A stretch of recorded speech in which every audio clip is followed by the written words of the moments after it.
माझं तोंडच बंद झालेलं बरं. तुम्ही सांगू ना जरा तुम्ही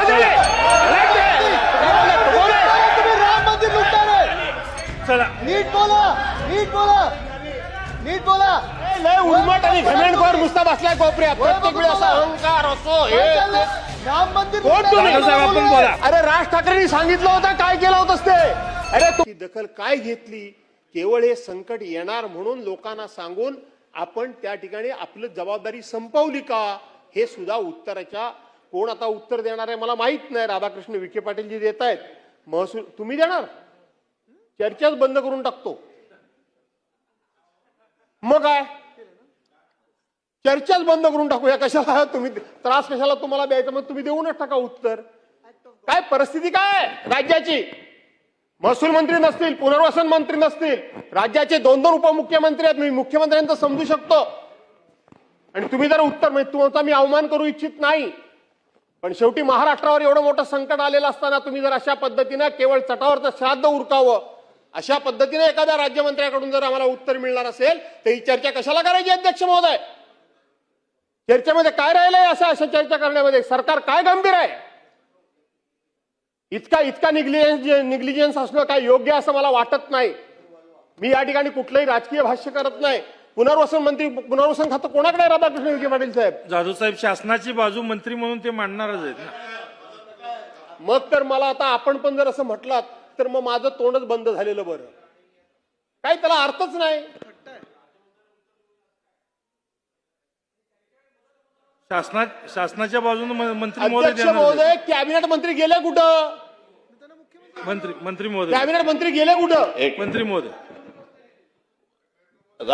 राज्य शासनाच्या वतीने राज्याचा पुनर्वसन मदत व पुनर्वसन खात्याचा राज्यमंत्री म्हणून मी सरकारच्या वतीने उत्तर देणार आहे. त्यामुळे आपण कुठल्याही अशा पद्धतीचे प्रश्न उपस्थित करू नये. माननीय मंत्री महोदय हे आपत्ती व्यवस्थापनासाठी ज्या ठिकाणी घटना घडलेली आहे त्या ठिकाणी कालपासून त्या ठिकाणी आहे आणि गिरीश महाजन साहेब आणि म्हणून आपण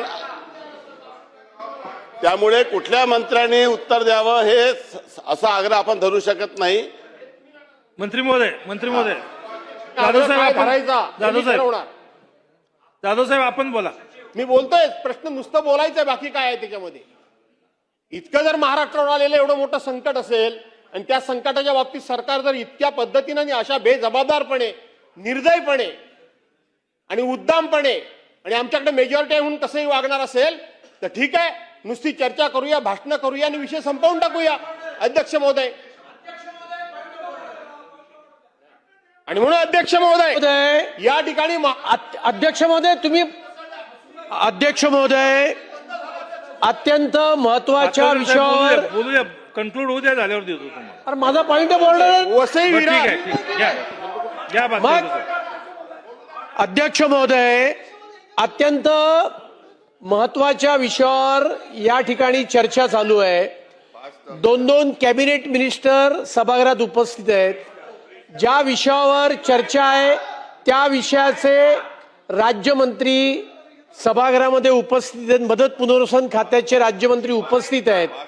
अशा वेळेला ज्यांना विरोधी पक्षनेता होण्याची भयंकर आस लागलेली आहे त्यांना या राज्याचे मदत पुनर्वसन 2 मिनिटं मदत पुनर्वसन मंत्री कोण आहे हे माहित नाहीये. क्रमांक 1 आणि अशा वेळेला राज्य सरकार 2 मिनिटं मला पूर्ण करू द्या. राज्य सरकार संवेदनशील पद्धतीने चर्चेला उत्तर देत असताना सरकार बेताल आहे उद्दाम आहे. अशा 2 मिनिटं अशा प्रकारची असंसदीय जाधव साहेब चालू करा आपण. अध्यक्ष महोदय इथे सत्ताधारी पक्षातून तुम्ही सांगू ना जरा राम मंदिर लुटणार चोर कुठले सांगू नये. जाधव साहेब आपण चालू करा. भातकर साहेब खाली बसा. भातकर साहेब खाली बसा. सांगू नये. चला बसून घ्या. राम मंदिर बसून घ्या सगळे. चला नीट बोला नीट बोला नीट बोला नीट बोला. वय बघा तुमचं. लय उर्मट आणि घमेंडखोर नुसता बसलाय कोपऱ्यात. प्रत्येक वेळी असा अहंकार असो हे ते. ठीक आहे. भातखळकर साहेब आपण बसा. जाधव साहेब आपण चालू करा. तुम्ही जाधव पण साहेब. तुम्हाला अधिकार कोणी दिला? जाधव साहेब आपण चालू तुम्हाला करा. अधिकार कोणी दिला यांना बोलायचा? राम मंदिर कोण तुम्ही? जाधव साहेब आपण बोला. अरे राम मंदिराच्या चोऱ्या करणारे आहेत तुम्ही. ठीक आहे, बसून घ्या. हा. आदित्य साहेब बसा. बसा, बसून घ्या. आणि म्हणून आदित्य अध्यक्ष साहेब. महोदय, ठीक आहे, ठीक आहे, ठीक आहे. काल बघितलं मी पालनकर संसदेपर्यंत. यांचं बोलणं अहंकारी आणि सगळं काय सर्वज्ञ मी आहे वगैरे अनेक वेळा मी बघितलं ह्या माणसाचं. खरं सांगायला गेलं तर मी म्हणजे सर्वज्ञ. पण आपल्याला तुमच्या मर्यादा लोकांना माहिती आहे, तुमचं ज्ञान लोकांना माहिती आहे, तुमची कुवत लोकांना माहिती आहे, तुमची झेप लोकांना माहिती आहे, सगळं माहिती आहे. काय नवीन नाही त्याच्यामध्ये, सगळं माहिती आहे आम्हाला. त्यामुळं तुमची काय ती एकदम असं मला तेवढं कळतं, बाकी कोणाला कळत नाही अशी जी वागण्याची स्टाईल आहे ना. प्रश्न महाराष्ट्र. अरे राज ठाकरेंनी सांगितलं होतं, काय केलं होतंस ते? राज ठाकरेंनी सांगितलं होतं की त्यांच्याकडे गेला होता आणि राज ठाकरेंनी नितीन गडकरींना फोन केला. राज ठाकरेंनी मुलाखतीमध्ये सांगितलं होतं. कोणाला निष्ठा सांगताय तुम्ही? कोणाला निष्ठा सांगताय तुम्ही? अरे तुम्हाला घेतलं ना पक्षात कुणी म्हणून? मला काय शिकवतो तुम्ही?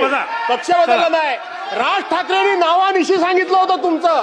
तुम्ही राज ठाकरेंच्याकडे गेला होता. जाधव साहेब का पक्षविषयाचं जाधव साहेब काय? विषयावर आपण चर्चा करू. चला. आणि म्हणून अध्यक्ष महोदय संपूर्ण महाराष्ट्राचं लक्ष लागून राहिलेलं आहे की या सभागृहाच्या माध्यमातून आम्हाला दिलासा काय मिळतोय,